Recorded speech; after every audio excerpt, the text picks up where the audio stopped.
Salam sejahtera Malaysia, denyut nadi suara rakyat bergema di channel ini. Adakah anda setuju dengan ini? Dengan ini. Mari. Pas kalau siuman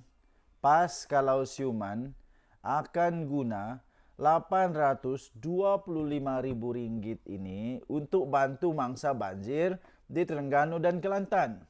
Bukannya untuk bantu Siti Mastura yang kaki fitnah, yang telah menjadi orang pemfitnah tegar, untuk bayar saman fitnah. Pas kalau betul-betul siuman, betul-betul ada otak, betul-betul mereka ini berjuang demi bangsa, agama dan negara, mereka akan lebih baik bagi RM825.000 ni kepada mangsa banjir. Bukan pergi tolong orang yang buat tai sendiri. Tindakan PAS ini yang mengutip Derma Jihad. Selepas ahli Parlimen Kepala Batas, Dr. Siti Mastura kalah saman fitnah sehingga diperintah membayar ganti rugi RM825.000 kepada DAP. Baik juga hati PAS ini sebenarnya. Mereka sepakat bersatu hati, mereka sepakat bekerja sama untuk memberi wang kepada DAP. Kan bagus. Biarkan sahaja Siti Mastura muflis, bankrupt, daripada bagi wang kepada DAP. Kan bagus kalau duit itu jangan bagi DAP. Sebab sekiranya wang itu bagi kepada DAP, itu bermakna PAS sedang membantu DAP untuk maju. Kalau saya lebih baik terima saja Siti Mastura tu jadi bankrupt. Biarkan saja Dr. Siti Mastura bankrupt. Lebih baik itu daripada bagi RM825.000 kepada orang-orang DAP ini. Ini lagi teruk nih. Rata-rata netizen berpendapat gerahan Derma Jihad kepada semua peringkat PAS ini dari pusat ini sehingga kecawangan ini bukti sikap pemimpin parti-parti PAS ini yang turut menghalalkan fitnah. Antaranya pengguna-pengguna media sosial daripada X, kata Syed Akarim ini, dia kata apa? Yang menyifatkan kutipan wang sebanyak itu sebenarnya lebih memberi manfaat kepada ribuan mangsa banjir di Terengganu dan Kelantan. Dia kata apa? Kalau PAS siuman, mereka akan gunakan RM825.000 untuk bantu penduduk Terengganu dan Kelantan yang teruk dilanda banjir.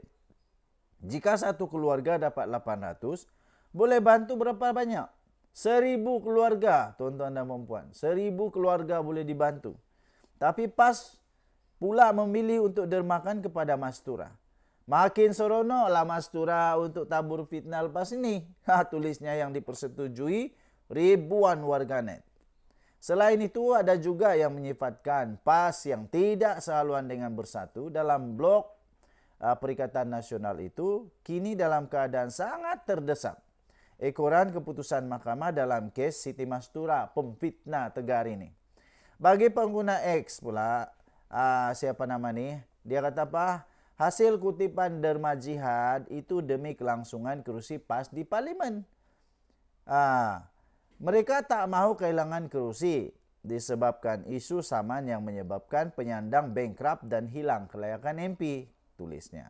Semalam, Setiausaha Agung PAS Datuk Seri Taqiyuddin Hassan dalam surat rayuan Derma Jihad turut menyebut tentang kegagalan menyelesaikan tuntutan sebanyak RM825.000 itu kepada 3 pemimpin utama DAP itu terbabit boleh menyebabkan prosiding kebankruptan. Katanya kesannya boleh menyebabkan ahli Parlimen Kepala Batas hilang kelayakan dan kerusinya akan dikosongkan untuk suatu pilihan raya kecil, kata Taqiyuddin.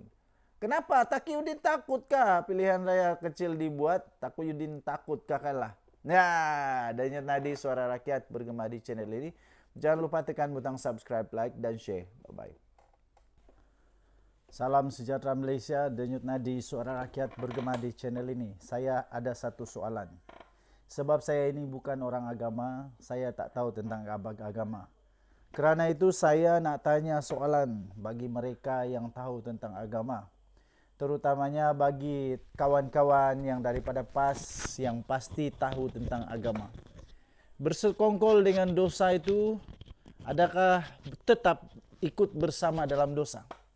Saya nak tanya, kalau orang memfitnah, kemudian kita dah tahu dia kalah fitnah, dia mengaku dah mengaku berfitnah, dah kalah fitnah. Kemudian kita pula tege-hege bagi pula derma. Walau sesen pun kita derma. Saya nak tanya, adakah nilai 1 sen itu sebenarnya sedang membawa kita kepada nilai sekongkol dengan dosa fitnah?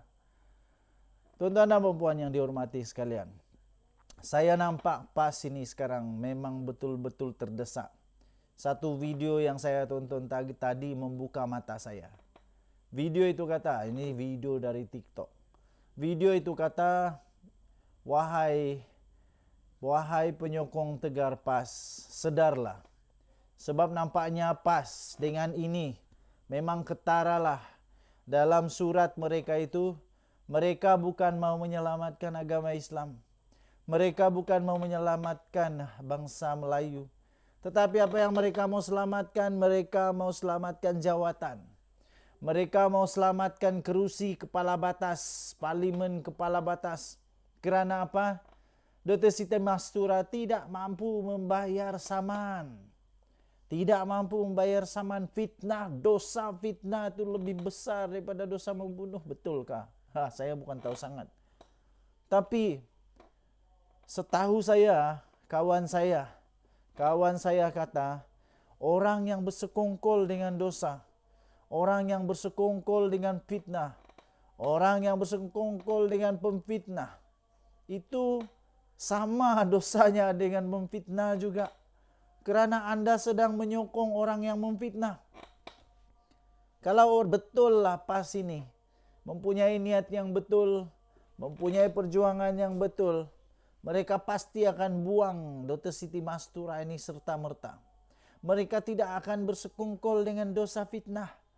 Mereka tidak akan bersekongkol dengan manusia yang memfitnah. Tapi apakan daya? Mereka terdesak untuk kuasa, terdesak untuk kerusi parlimen, sehingga prinsip yang kononnya untuk membela bangsa, membela agama dilupakan semata-mata hanya kerana kerusi parlimen kepala batas. Dr. Siti Mastura, kalau betul Dr. Siti Mastura ini sedar dia itu ada PhD, dia itu orang yang bijak, saya fikir Dr. Siti Mastura sanggup untuk letak jawatan. Kerana dia sudah pun memalukan PAS, memalukan bangsa Melayu, memalukan agama Islam itu sendiri. Bagaimana seorang yang dikatakan seorang muslimah begini sanggup memfitnah? Selepas itu apa lagi? Selepas kalah fitnah, dibuktikan memfitnah, sekarang sanggup pula dia untuk melihat orang lain turut bersekongkol, orang lain turut bersama-sama berbagi-bagi dosa. Menyokong bersama sang pemfitnah. Saya hairan sungguh. Bagaimana orang-orang yang kuat agama, yang pandai agama, boleh sama-sama berjihad derma orang pemfitnah. Inikah yang disebut sebagai jihad? Setahu saya jihad itu jihad ke arah jalan yang benar, jalan yang betul, jalan yang tepat, jalan yang sungguh-sungguh benar. Bukan berjihad untuk membantu kepala penyamun fitnah. Kepala penyamun fitnah. Saya tidak percaya kepada jihad membantu pemfitnah. Saya tidak pernah percaya jihad untuk membantu pendosa. Saya tidak pernah percaya jihad kepada orang yang sudah bersalah. Saya tidak percaya. Ya, saya tidak percaya. Aduh, sedarlah, 1 sen Anda itu akan ditanya di akhirat nanti. 1 sen Anda itu akan ditanya di akhirat, kenapa Anda derma 1 sen kepada pemfitnah? Nanti jawab kepada Tuhan susah. Susah jawab kepada Tuhan. Kenapa 1 sen itu didermakan kepada pemfitnah? Kenapa sanggup bersekongkol hanya untuk kerusi parlimen? Parlimen kepala batas. Kalau betul, PAS itu bagus, berprinsip. Mereka akan sanggup untuk gugurkan sahaja parlimen kepala batas ini. Sanggup korbankan saja parlimen kepala batas kerana parlimen kepala batas punya MP seorang pemfitnah. Tindakan yang sepatutnya dilakukan oleh PAS ialah menggugurkan Dr. Siti Mastura. Tindakan yang sepatutnya dilakukan oleh PAS ialah untuk memecat Dr. Siti Mastura serta-merta. Itu tindakan yang betul dari perspektif yang saya lihat, perspektif agama yang betul. Bukannya membantu, bersekongkol, berjihad, menderma, semata-mata untuk seorang pemfitnah. Pelik sungguh saya nih, pelik sungguh. 850 ribu, tak apalah, 800 ribu lah, bukan 850 ribu, 825 ribu, minta maaf. Kita sebut jelah 800 ribu ya. 800 ribu itu, bayangkan saja 800 ribu itu, kalaulah 800 ribu itu tidak dijihadkan kepada derma untuk pemfitnah, berapa ramai orang miskin dapat dibantu? Berapa ramai orang asnaf dapat dibantu? Berapa ramai orang miskin di sekolah, tak mampu sekolah, tak mampu nak pergi sekolah, tak ada baju, tak ada makanan. Berapa banyak yang dapat dibantu? Anda kata untuk membantu Palestin dan sebagainya. Berapa ramai orang yang boleh dibantu makanan di sana dengan 825 ribu? Daripada membantu seorang pemfitnah, aduh pening. Lebih baik pergi berderma kepada orang yang perlu. Derma kepada orang-orang yang betul-betul miskin. Orang yang betul-betul Anda derma, Anda dapat pahala. Sila jelaskan kepada saya, pahala apa yang Anda boleh dapat dengan berderma kepada pemfitnah? Saya kurang tahu tentang agama, sebab itu saya tanya. Tolong jelaskan. Pahala apa yang Anda boleh dapat dengan membantu pemfitnah Dr. Siti Mastura? Nanti mau jawab kepada Tuhan waktu di akhirat nanti, macam mana mau jawab? Macam mana mau jawab? Macam mana mau jawab? 1 sen Anda telah membantu seorang pemfitnah. Denyut nadi suara rakyat bergema di channel ini. Jangan lupa tekan butang subscribe, like dan share. Kita jumpa lagi. Bye-bye.